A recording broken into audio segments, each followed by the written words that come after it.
So what good is this? What good is this Salton Sea? You know. Let's take a look at it.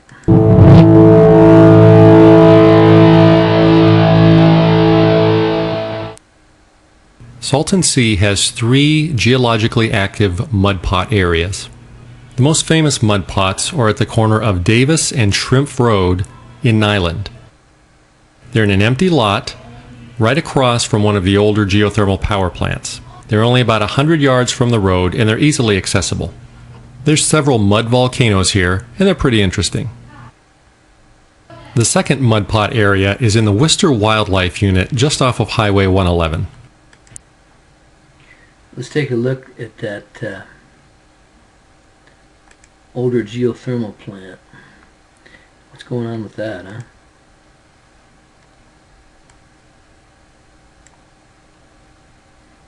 Look at that Salton Sea right there. It is, huh?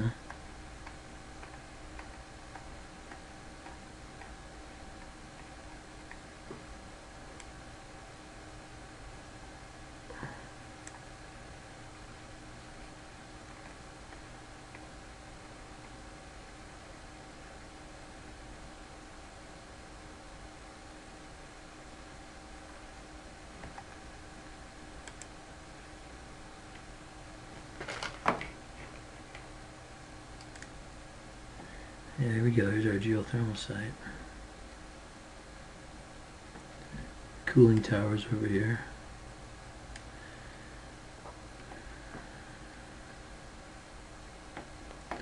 Pipage, probably a production well over here.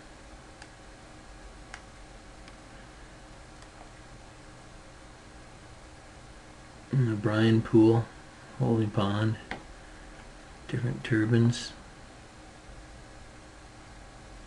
And these actually might be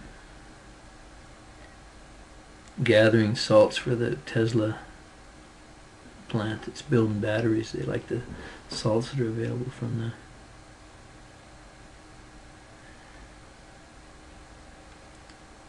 see where those mud volcanoes are at, if they're right in here. Doesn't look like it. Let's go back here for a second.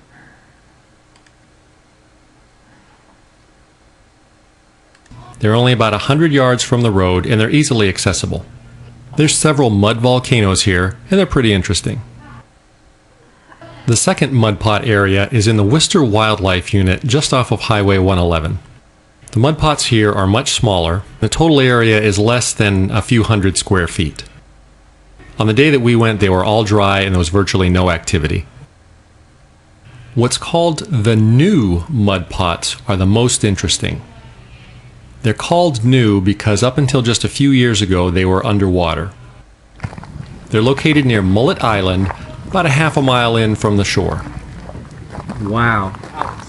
They're only accessible by four-wheel drive vehicle, and because of the mud, it can be dangerous to get to them. I see what looks like a footprint. Whoop, I wouldn't go right past about there. So these used to be These underwater. so-called new mud pots might be the most interesting in all of California.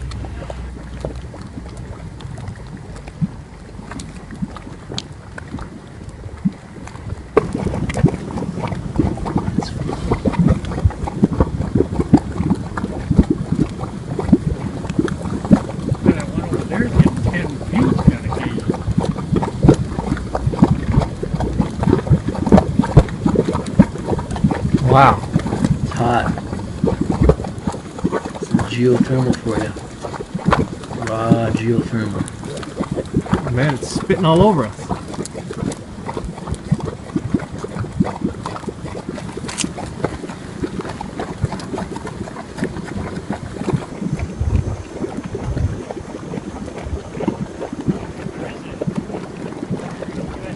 That's how close the heat is to the surface here, creating those.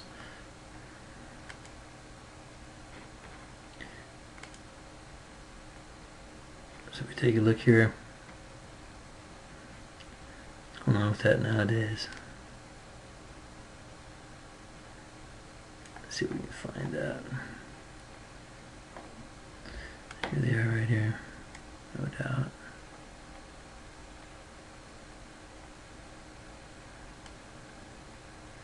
See, it's pretty extensive.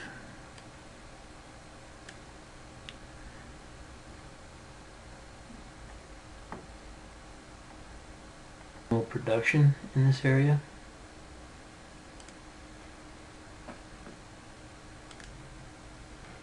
So the Salton Sea, huh? What's been going on down there as far as got the mud pots out there on the point? What's going on with geothermal in that area? Let's take a look here.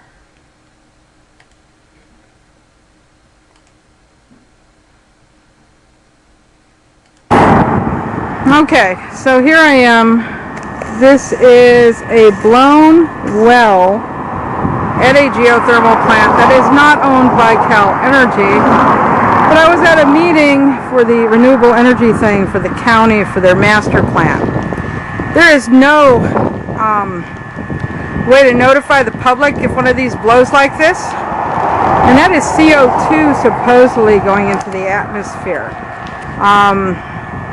I'll post this when I get home, but you can smell this stuff. It is horrid. It is horrific. I'm going to get back in my car and drive. But this is what we're looking at around the Salton Sea. They want to put geothermal all around the southern end. But what if one of these blows? So that's the question I'd ask the county and the state and the feds and all the people who want to dip their pocket in here and make some money is, what if this happens all the time? What do we do then? You want your kid breathing this in? Do you want to breathe this in? Do you want to spend time in the hospital? You need to write people. You need to get involved. You need to show up at the next meeting that these people put on May 20th in Salton City at the Salton Community Services District. You gotta do it, guys. This is crazy. We need answers. They don't need to have deep pockets. They don't need to have any more profit. We need to know if we can live here anymore. Bye. Whoa.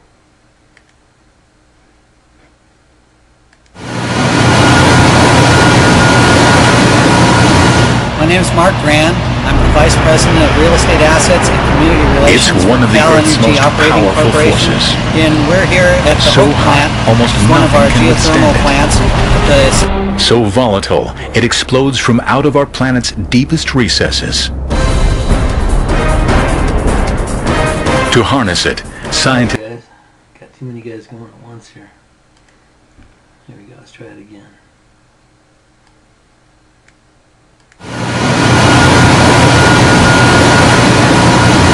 My name is Mark Grand. I'm the Vice President of Real Estate Assets and Community Relations for Cal Energy Operating Corporation. And we're here at the Hope plant, which is one of our geothermal plants at the southeastern shore of the Salton Sea. Well, we take hot water, or brine as they call it, and we bring it up through wells out of the ground. It's like artesian wells. We don't need pumps to pump it out of the ground. It comes naturally out. You dig it's like putting a straw in a soda though. The liquid comes out the top. That's basically how this works. And so that hot water comes up through our wells, which are about a mile down in the ground, comes up.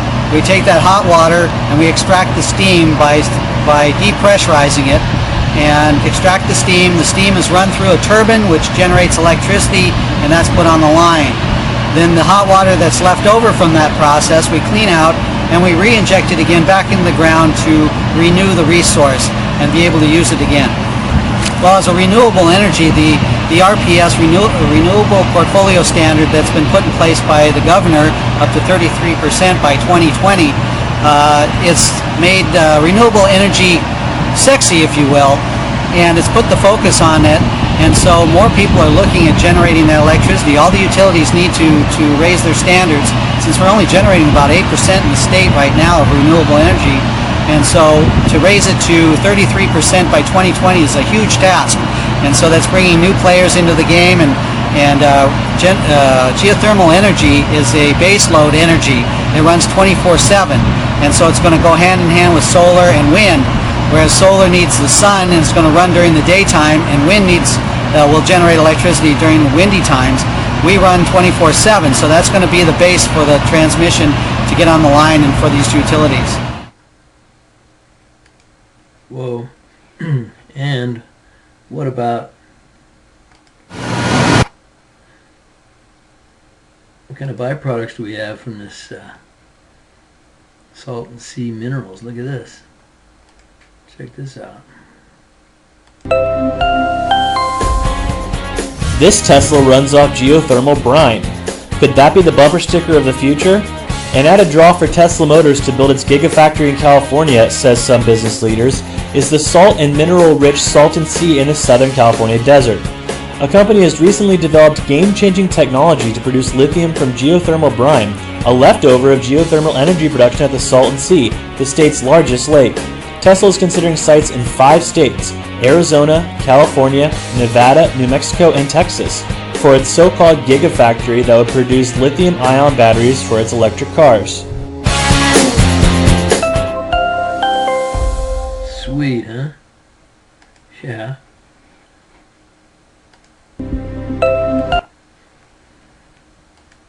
See some more about that, man. That's huge.